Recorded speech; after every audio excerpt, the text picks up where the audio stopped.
Rome today is a polished museum, but in the 1700s, the Eternal City was a graveyard of giants, a wilderness where massive arches were strangled by ivy and cows grazed in the temples of emperors. For centuries, we only had the etchings of the artist Giovanni Piranesi to understand this lost world. But thanks to advanced AI software, we can finally step inside his vision. By analyzing Piranesi's original 18th century plates, we have reconstructed the Rome that vanished. A world of silence, shadow, and overwhelming scale. We begin with a bird's eye view of the Roman Forum, the nerve center of the ancient world. But look closely at the Reconstruction. In 1750, this wasn't called the Forum. It was known as the Campo Vaccino, the cow field.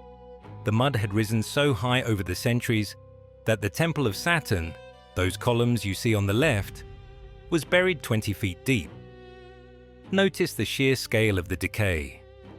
Where senators once debated the fate of nations, Italian peasants now herd cattle. The AI captures the contrast perfectly. The divine geometry of Roman architecture surrendering to the chaotic growth of the wild. Dominating the center of the city is the Flavian Amphitheater, the Colosseum. But this isn't the clean stone skeleton tourists see today. In the 18th century, the Colosseum was a vertical jungle. Botanists of the era catalogued over 400 distinct species of plants growing inside these walls. Seeds carried here by the exotic animals brought to fight 1,000 years earlier. Piranesi described it as a hollow mountain. In this reconstruction, you can feel the humidity. The grand arches act like a greenhouse, trapping the shadows. It stands as a reminder that nature is the ultimate conqueror. To enter the city, you had to walk the Via Appia, the Queen of Roads. But by Piranesi's time, it was a highway of the dead. For miles, the road was lined with the shattered tombs of Roman nobility. Piranesi was obsessed with these piles of bone and stone. He exaggerated their size, making them loom over the traveler like warnings. It is a scene of profound melancholy. These men built monuments to be remembered forever, yet here they lie, nameless rubble by the side of the road, reclaimed by the earth. It is the ultimate reminder.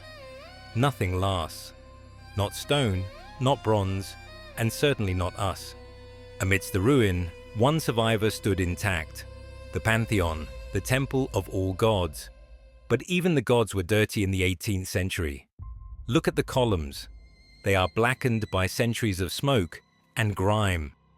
A chaotic market spills out onto the stairs. Fishmongers and thieves trade their wares beneath the portico where emperors once prayed. Piranesi creates a stark contrast here.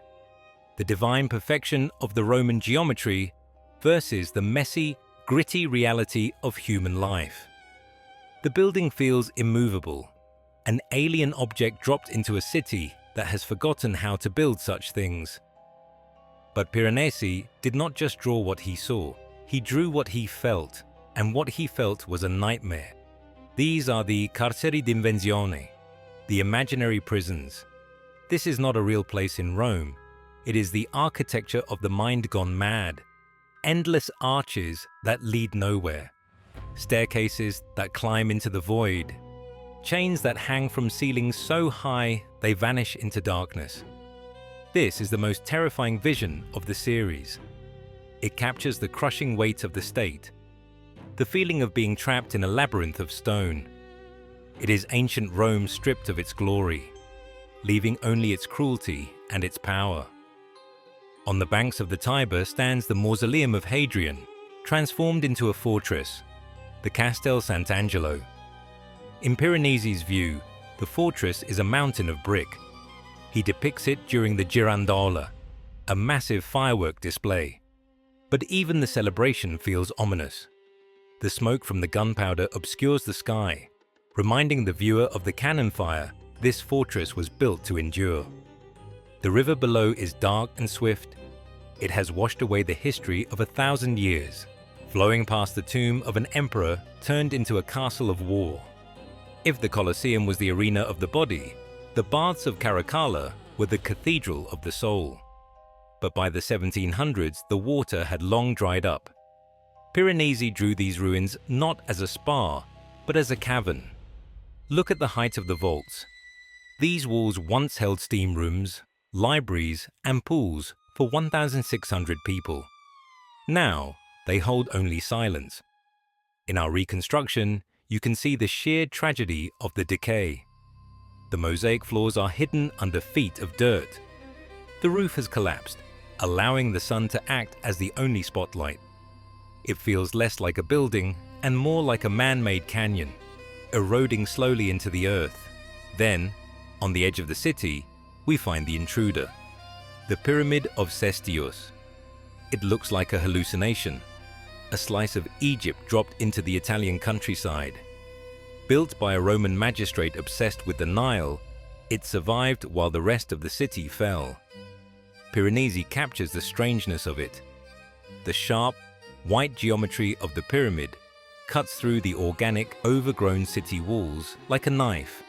In the heart of the city stands an architectural Frankenstein, the Theatre of Marcellus. At first glance, it looks like a broken Colosseum. But look up. In the 1700s, this wasn't just a ruin, it was a foundation.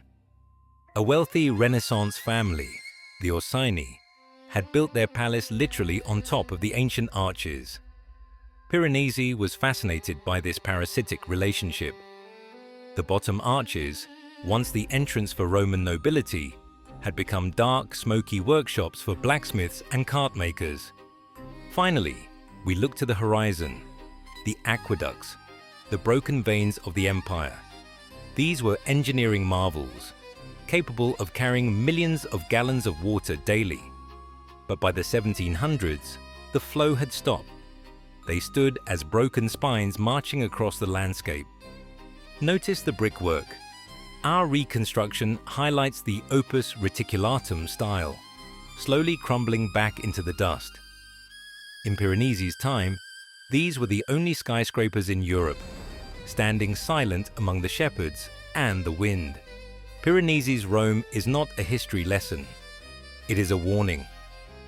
It shows us that no matter how high we build, or how strong our stone, eventually the vines will return.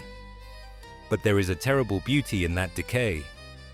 These etchings capture the moment when the giants finally went to sleep, leaving their bones for us to marvel at. Which lost city should we reconstruct next? Tell us in the comments. Thanks for watching, and we'll see you in the past.